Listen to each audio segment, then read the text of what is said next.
your freezer. It doesn't need to be that cold. No. Other thing is, pull it out from the wall a bit so that the heat at the back has got room to escape and it won't have to work so hard. And another thing you could try is a gadget called a saver plug, which you basically plug into the wall, plug the fridge into that, and it'll only let as much energy through as the fridge actually needs at that moment. Now, there's one thing that you could use to keep an eye on all your energy use. It's something like this. This is a smart meter, and what this does is it measures the amount of electricity you're using at any time in your home, and it shows you how many pence per hour you're spending. So at the moment, you're spending nearly 20 pence an hour on electricity. Now that's nifty. So if you want to understand where all your energy is going in the house and why your bills are so high, you can go around and turn things on and off, and this will show you what's going on behind your back. So we just had to put this gadget to the test. First, we switched everything off, with the exception of the boiler and the freezer. And as it turns out, these two appliances alone are costing us 2.3 pence an hour. Next, we switched on the plugs to the DVD, the TV, the VHS and the hi-fi. And even on standby, this added nearly a penny an hour to our bill. This might not sound like much, but 24 hours a day, 365 days a year, this adds up to over £80 worth of electricity. Turning on the TV adds another 3 pence. But the big killer in the lounge is the spots. These cost a whopping 4 pence an hour. And when they're on for an average of 4 hours a day, every day, that's nearly £60 a year. Add the kitchen lights, and we're looking at spending over £120 a year on downstairs lighting alone. Now, this is only a small sample of the electrical appliances we use every day, but it does clearly show where the money's going. And once you know that, it's easy to make the changes that count. Earlier, we saw how the vast bulk of our waste still goes into landfills.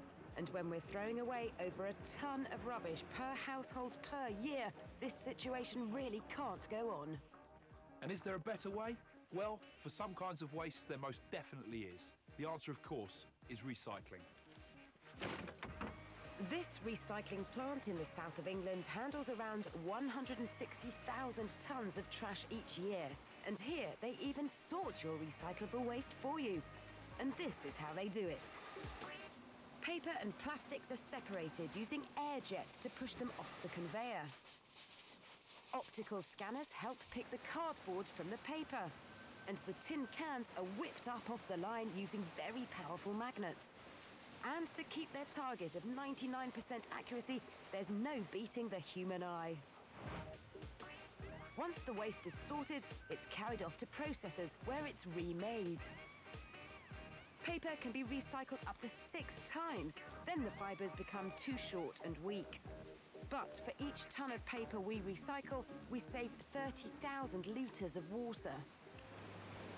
The cans are carted off to be melted down and reformed to start a new life as bicycles, girders or cans of dog food.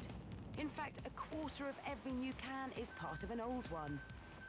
Glass can be recycled repeatedly because the structure doesn't deteriorate.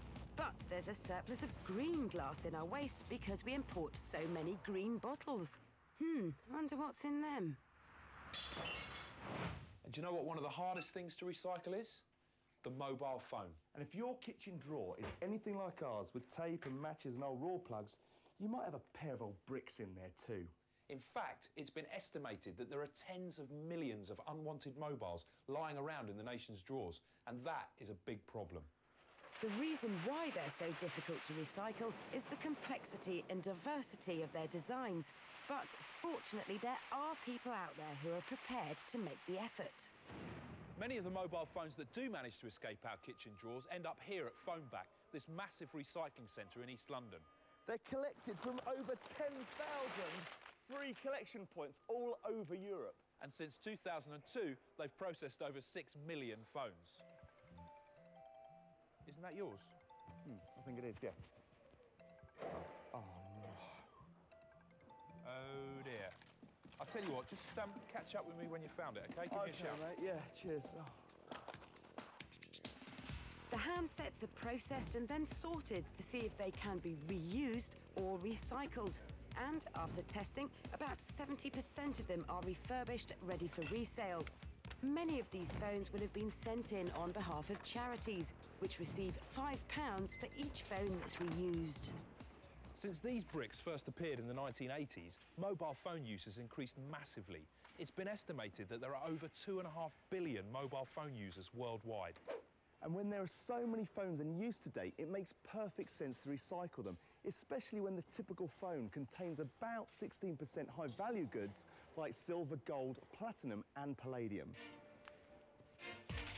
Some of the plastics are also recycled to produce buckets and traffic cones, and any waste is incinerated in a process that produces very low emissions.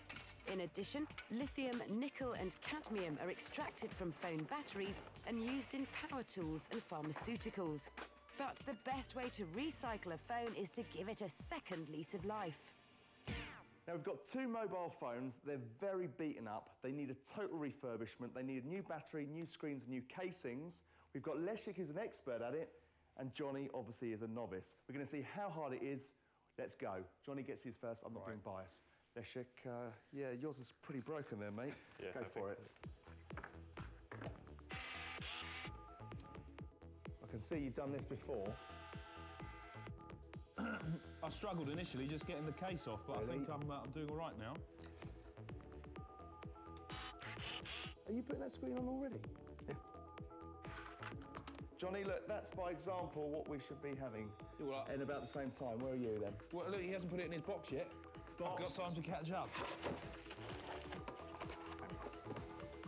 Right, the screen's on. The battery goes in Look at that. there. Job Johnny, well done. done. And it's a finish. How did I do? You did really well. All right? Leszek, did he do well? Can I have a job? So we've seen how mankind recycles materials, but